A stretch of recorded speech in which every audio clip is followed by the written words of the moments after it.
모녀의 관계가 주는 가르침. 가끔 당신이 어머니와 통화할 때 어머니가 했던 말을 또 하거나 잔소리를 하거나 하나마나 한 말을 하는 바람에 비명을 지르고 싶은 충동을 억누르는 때가 있지 않은가. 어머니에게 전화하거나 찾아뵈어야 한다는 걸 알면서도 솔직히 그러고 싶지 않을 때, 그래서 유독 엄마에게만 느껴지는 죄책감을 느끼는 때가 있지 않은가. 가끔 어머니의 집에 현관을 들어서는 순간 퇴행하여 몇 초 만에 골래고 뚱하고 부르퉁한 사춘기 아이로 돌아가는 때가 있지 않은가. 나는 그런 일들이 그립다. 내 어머니가 돌아가신 지 1년 반이 좀 넘었다. 그런데 내가 놀라는 점은 애도하는 과정에 자꾸 떠오르는 일들이 좋았던 일들이라기보다는 다소 부정적인 일들이라는 것이다. 짜증스러웠던 일, 쓰라렸던 일, 모녀관계라는 방정식을 이루는 복잡한 요소들 말이다. 좀 한심하거나 괴상한 말로 들리겠지만 나는 이따금 엄마 때문에 치를 떨 수 있었던 것이 그립다. 엄마에 대해서 불평할 수 있었던 것이, 혹은 엄마가 너무 수선을 피우거나 너무 말이 많거나 너무 주의가 부족하다는 생각에 열불이 나서 눈을 흡뜰 수 있었던 것이 그립다. 다른 여자들이 자기 어머니를 헐뜯는 걸 수시로 듣게 되는데 그러면 나는 좀 울적해진다. 내가 어머니 때문에 미칠 뻔한 적은 그다지 많지 않았다. 하지만 이상하게도 나는 그랬던 순간을 생각할 때 유난히 어머니가 그립다. 짐작하기로 나는 그 얽히고 설킨 관계, 많은 모녀가 겪는 그 관계가 그리운 모양이다. 그리고 사실 우리는 그 관계의 바탕에 깔린 감정들로부터 많은 것을 배울 수 있다. 어머니는 불안할 때면 투덜거렸다. 그게 어머니의 방식이었다. 어머니는 카탈로그를 보고 뭘 주문했는데 물건이 제때 안 온다고 투덜거렸다. 식료품을 사러 갔더니 우유나 키친타올의 가격이 터무니없게 올랐더라며 투덜거렸다. 수리공이 약속한 때에 나타나지 않았다고 투덜거렸다. 세세하게 투덜거렸다.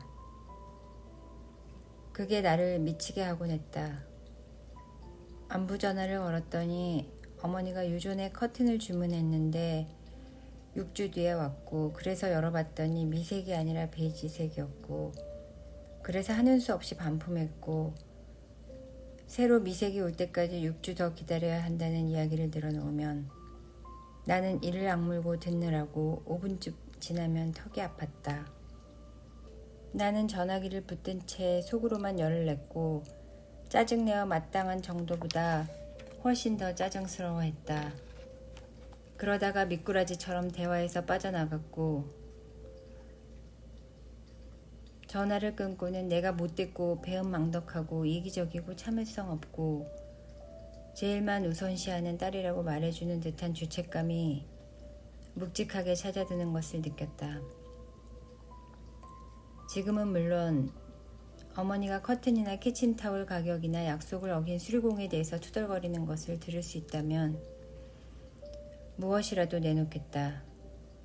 어머니의 목소리를 5분만 들을 수 있다면 그걸로 좋다. 지금은 또 그런 통화들을 떠올릴 때 후회에 사무친다. 참을성이 없었던 것이, 이토록 그리운 사람에게 한 번이라도 짜증을 느꼈던 것이, 제발 그때로 돌아가서 더 다정하게 말할 수 있다면, 짜증 대신에 공감하는 반응을 보일 수 있다면 좋겠다. 하지만 이 간절한 바람에는 더 깊은 이유도 있는 듯하다. 이제 와서 하는 말이지만 내가 어머니를 대하기 어려웠던 순간, 괴롭거나 죄책감이 들었던 순간은 종종 내게 많은 걸 가르쳐주는 순간이었다. 예를 들어 사실 그런 통화에는 암호가 듬뿍 담겨 있었다. 모녀의 역학관계를 이루는 물밑 메시지들이 담겨 있었다.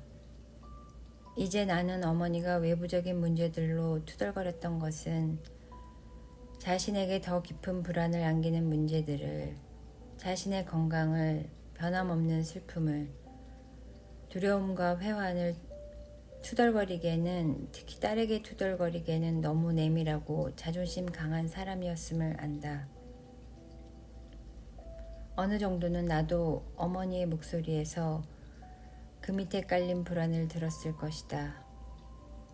그런데도 내가 그 반응으로 불쑥 짜증과 죄책감을 느끼곤 했던 것은 아마 어머니의 괴로움을 직면한 나 자신이 무능하고 혼란스럽게 여겨져서였을 것이다. 어머니의 불안에 괜히 내가 불편한 것, 어머니를 도와야 한다고 느끼지만 방법을 모르는 데 대한 답답함, 어머니의 불안이 가라앉고 모든 것이 저절로 괜찮아지기를 바라는 마음,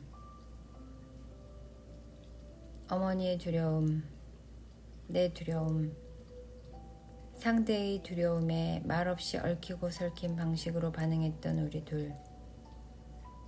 그러니 불과 5분의 통화에도 수많은 감정들이 일어날 만했다. 그리고 내가 그리운 것은 아마도 그것이다. 그 관계의 그 깊이, 그 관계가 끌어냈던 그 강한 감정들이다.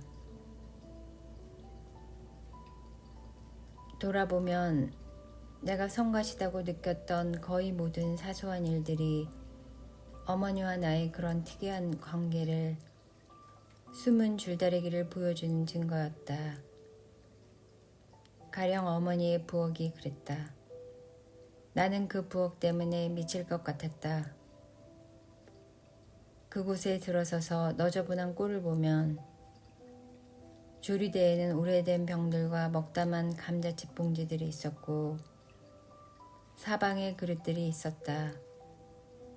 거의 생리적인 반응이 나타났다. 나는 이를 악물었고 온몸에 힘이 들어갔다. 엄마는 어떻게 이런 난장판 속에서 살지? 하지만 내 신경을 거스른 것은 사실 어머니가 청소를 싫어한다는 점 자체가 아니었다. 그 광경이 내게 불러일으키는 감정, 즉 혼란과 무질서에 대한 한결같은 두려움이 문제였다. 내가 어릴 때부터 품었던 이 감정은 현재까지도 남아있다. 어머니의 작용, 그에 대한 나의 반작용이었다. 타인에 대한 화가 자기 자신에 대한 화를, 자신에 대한 불편함을 반영할 때가 많다는 말은 진실이라고 생각한다. 예를 들면 내가 10대 때 어머니의 숫기 없는 성격에 짜증나곤 했던 것은 나도 그런 성격이기 때문이라는 사실을 지금은 너무 잘 알겠다. 나는 또 어머니가 아버지에게 미치지 못한다고 느끼면 불쑥 경멸감을 느끼곤 했는데 그것은 내가 아버지에게 미치려고 애썼기 때문이었다. 우리가 다른 사람에게 이토록 깊이 동일시하는 건 드문 일일 것이다. 어머니라는 존재가 딸에게 수많은 부정적 감정을 자극할 수 있는 것이 이 때문이 아닐까. 어머니라는 사람, 딸이라는 사람, 서로 상대가 이런 사람이었으면 하고 바라는 모습. 그 사이를 잇는 선들은 서로 교차하고 엉클어지고 겹치기 일수다. 하지만 모녀 관계가 얽히고 설킨 관계가 되기 쉬운 게 그 때문이라면 역시 그 덕분에 모녀 관계는 유달리 풍성한 관계가 될 수 있다. 누가 뭐라 해도 어머니란 딸의 내면에 있는 로드맵 혹은 거울이다. 우리와 어머니와의 관계에는 우리가 평생 배워온 교훈들, 우리가 과거에 걸어오다가 계속 걷기로 결정했거나 포기하기로 결정한 길들이 반영되어 있다. 여자는 어떤 문제에 대해서든, 일이나 연애 문제든 어디에서 살고 어떻게 입고 어떤 친구들을 사귈까 하는 문제든 어떤 사람이 될까 하는 문제든 다소나마 자신의 결정을 어머니의 결정에 견주어 평가해 보기 마련이고 어머니의 노력들이 어떻게 어머니를 형성하거나 제약했는지 강화하거나 약화했는지 따져보기 마련이다. 몇 주 뒤에 나는 35이 된다. 인생의 중요한 결정들을 내려야 할 시기가 나를 기다리고 있다. 아직도 나는 그 거울이, 지도가, 나를 짜증나게 만들던 통화들이 필요하다고 느낀다. 아직은 내가 혼자서 해낼 수 있을 만큼 나이가 들었다고 느껴지지 않는다. 기억만으로는 부족하다. 모녀의 관계가 주는 가르침.